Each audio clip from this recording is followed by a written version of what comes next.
Hello and a very warm welcome to all of you watching us from wherever you are around the world. Welcome to Renault E-Ways, a unique event dedicated to the electric mobility of today and tomorrow. An event that brings together men and women who are taking tangible actions to meet the challenges towards zero emissions. We're here today in Hangar Y, which is an industrial building just outside of Paris in Meudon. And connected with us today from Rotterdam, Netherlands, Daan Roosegaarde. He is an artist, an innovator, and the founder of Studio Roosegaarde. Dan, can you hear us? How are you doing? Yeah, all good. Yeah. Fantastic. You seem like a good. You seem to be like in a good venue. Yeah, the place is absolutely amazing. And here, the first electric Zeppelin flight took place in 1884. So it's a very symbolic place for electric energy. It's absolutely amazing. So Dan, as the name suggests, Renault E-Ways aims to explore and open up to new ways of thinking, smart and positive mobility solutions, new ways of driving, of course, new ways of designing and pairing city mobility and sustainability, of course, and cities, mobility, sustainability, a matter of design, is the title of our talk today. So first up, Dan, for you, what does what place does the car hold in tomorrow's city? Oh, the car is a space, is in a way your own bubble, your own space that keeps you safe, that in a way takes care of you, that moves you around. So I think it becomes more and more sort of almost like a second skin in a way that you can use whenever you want, that maybe you don't even own it, but you more share it. And I'm really interested in not just the object itself, although it's beautiful, but also the connectivity with the rest of the city and the rest of the landscape. As the car is becoming smarter and smarter, what about the rest of the world? What about the highway? So from your point of view, what are the best solutions to improve, Dan, ways of driving? What part can design play in road safety, for example? Well, I think I remember in 2013, 2014, we started to work on smart highways. As the car is smarter, how can we make these new connections? So we started to work on highways which would charge electrical cars. You would drive over it. Or here, highways which charge at daytime via the sun and would glow up at night up to 8 hours. This has been realized in several countries. Or here, snowflakes, sort of thermosensitive ink. So when the road is slippery, the ink would change color so you could see that the road is dangerous or safe. Or here, dynamic lighting. Why do we have street lights burning the whole night when nobody's there? Just put the lights on when it's there. Or here, using the draft of cars to generate light with little simple ventilators. Oh yeah, and here, this is my favorite one. The roads which charge electrical cars when you drive over them. And yeah, I would love to team up with you guys from Paris airport to downtown. We can design cars, but of course we can also design highways. Yeah, I think that kind of connectivity is for me the way to be future-proof. Great. Well, we'll take a note on that one, Dan. Let's talk about the subject of sustainability. How can mobility help reduce pollution and face climate change? These are difficult times. Well, I think, for me, the future values of our city, of course, are technology-driven, but also value-driven, purpose-driven. So clean air, clean water, clean energy. And I think the electric car and the cars that you've been launching and that you will launch in the future include those factors. And I think that is super important. But I think most important is that the place is that you feel connected with the object, with the city you inhale, and that somehow the car and the road is also good for you, that it's not a threat or has bad side effects, but is human. And I think the role of design is to make those kind of bold proposals, team up with people, experts from the industry like you, and then make it happen. Yeah. You've been working on some quite amazing projects. I mean, I've been on your on the internet looking at what you've been doing. Let's talk about the gates of light. Yeah. Very exciting. Tell us all about it. Yeah, so that's really interesting. Again, the relationship between the car and the landscape.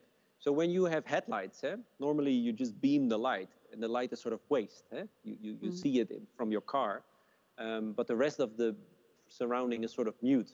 So what you see here is a project called Gates of Light, where we renovated these very, very famous floodgates. They are protecting the Netherlands from drowning. So these are very famous on a very famous dike. basically, this is our Eiffel Tower. So this is how you should see it. Yeah. And we got a chance to renovate and make them more iconic. And they're enhanced with a sort of retro-reflective layer, sort of micro-prismas. So based on the headlights of the car, the buildings become illuminated. So suddenly you have an energy-neutral, light-emitting landscape. No battery, no solar panel. The rain keeps it clean. Just using the headlights of the car and making them reflective. And it also has an advantage when there are no cars, there's no light pollution, which is better for the animals and the trees. So I think that kind of connectivity between the car and the world around us and sort of making that more smart and more sustainable is really the way to go. And I mean, this has been out there for many years. I mean, this is, for me, the street light of the future. Yeah. Is this kind of technology being replicated elsewhere on other projects? Yeah, I think it's innovation. So in the beginning, people are always a bit, is it allowed? Is it possible? Yeah. And once you've finally done it, everybody says, that's a good idea. Why are you not doing it everywhere? So that innovation is also, people have to get used to new ideas, and that's okay. So yeah, it's inspired by the wing of the butterfly, which doesn't use a toxic pigment, but is actually reflective. That's why the wing of a butterfly always remains vivid. So yeah, these kind of projects are pioneering, but the knowledge, the same like fashion. First it's haute couture, beautiful, catwalk, Paris, and then it ends up in the pret-à-porter T-shirt that I'm wearing now. So yeah, this will be further developed as streetlight, and yeah, I think that will be really a step forward. Yeah. I think it's really interesting when you give us examples of things that you're actually working on. Have you got any more sort of examples of stuff that's happening, exciting stuff at the moment? Oh, but then we have to take another 2 hours. Yeah. No, just one or two, Yeah, exactly. We're here in Rotterdam in the Dream Factory. So it's a design firm filled with ideas, with designers, with engineers. And we're completely driven not by only technology, but by curiosity. One famous project that we're pushing now are actually paths. So we talk about highways, but also the bicycle path. We made this famous Van Gogh bicycle path. Maybe you can show that one as well. It's these glow-in-the-dark little stars that you had in the ceiling. On the ceiling, yeah. In kids' rooms, yeah. Exactly, yeah. So they charge at daytime and glow at night. And we made this famous bicycle path which charge at daytime and glows at night. Maybe you can show the images on the screen. Right. Yeah, here. Yeah, and this is an area where Van Gogh actually lived and worked. So he walked these grounds in 1883. Before and after this, he went to your country, to France, and made the famous Starry Night. So this was to celebrate his 125th anniversary, appreciate history, but it's also a statement about future, green energy. So we're applying this larger scale for highways, for paths. So you'll see more of these kind of urban stories, urban landscape. Really trying to I think if you push practical thinking to an extreme, it becomes poetry. Yeah. and I think that's what we have in common. It's craftsmanship, it's engineering, but there also needs to be a story, something that you really care about, that you get excited about, that you're curious about. And I feel that that's my job, or that's our job. Yeah. Where can we see the Van Gogh Park? Where is it exactly? It's in Eindhoven, so it's like an hour and a half from Amsterdam, and it's public space. You don't have to buy a ticket. It's open for every night, and it really becomes a hotspot for teenagers, like a first date, apparently. Yeah. So you first go to cinema, and then you take a stroll, and you do what you do on a first date. I don't know, but so it's really beautiful to create these places of connectivity. And I think when we talk about mobility, yes, the car is really important, and green and full electric, absolutely, and hybrid. But I think also the whole ecosystem of highways, of storytelling, of experience, of making it more iconic, is, I think, as important as well. So I think that's the future of mobility, in my opinion. And that's the job of an artist, is it? To give us that sort of vision and to make us dream through the innovations that you're making. Well, I mean, I start the project and I end them.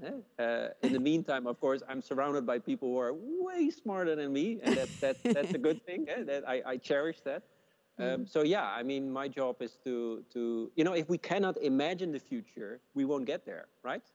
Sure. The same like you said you were in a place now where the first Zeppelin was made or launched? Yeah, the Zeppelins were stocked here, and the first flight, the first Zeppelin, electric-powered Zeppelin, flew from here in 1884.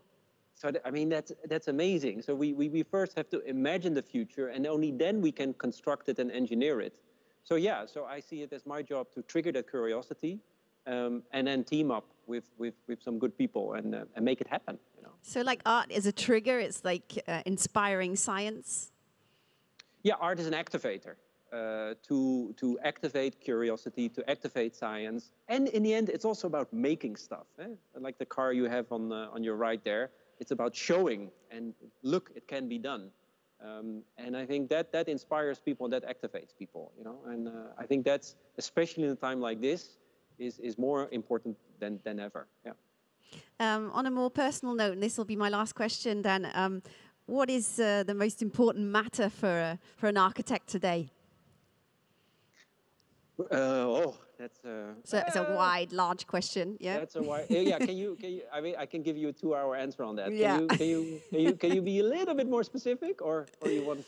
Well, what sort of maybe preoccupies you? What are you thinking about? What's your obsession at the moment as far as mobility or the future's concerned? Well, look, the way we have to interact, you know, we live in a world where of COVID, of coronavirus, where suddenly our public spaces are surrounded by plastic barriers, distance stickers, new regulations. And of course, this is necessary. But at the same time, I also think a lot of it is unconscious design. It's sort of, you know, added through the time. And so I think we should work together and design the new normal, try to find a new way of balance between how we communicate, how we interact, and most of all, trigger curiosity. I feel sort of, right now we're sort of mute, we're sort of waiting, but maybe the car in itself can be this sort of safety bubble to navigate through the future. So, you know, if you ask me what triggers me is, let's design the new normal. Let's not wait, but let's activate and let's create. Okay, let's not wait, let's activate and create. That'll be your last word. Thanks so much, Dan, for this fabulous conversation. Get to work. There's lots of amazing things to do. Great to have had you with us. Goodbye and thanks again. If you want to follow all of our content, it's on our website, eways.groupe.renault.com. Thank you very much. And thanks again, Dan. Goodbye.